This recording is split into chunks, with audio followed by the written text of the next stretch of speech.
ॐ परिसुवान इति सप्तत्यस्य सूक्तस्य काश्यपोऽसित ऋषिः गायत्री छन्दः सोमः पवमानो देवता।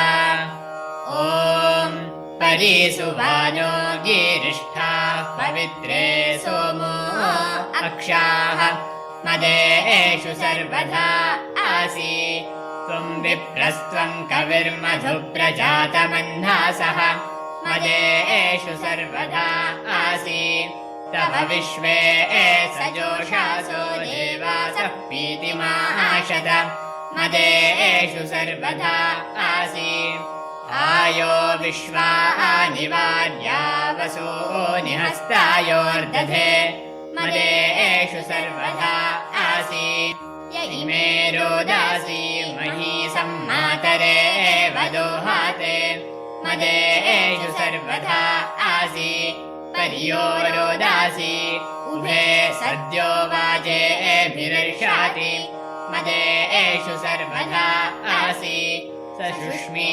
कलशेष्वा पूनानो आचिक्रदत् मदेषु सर्वदा आसि।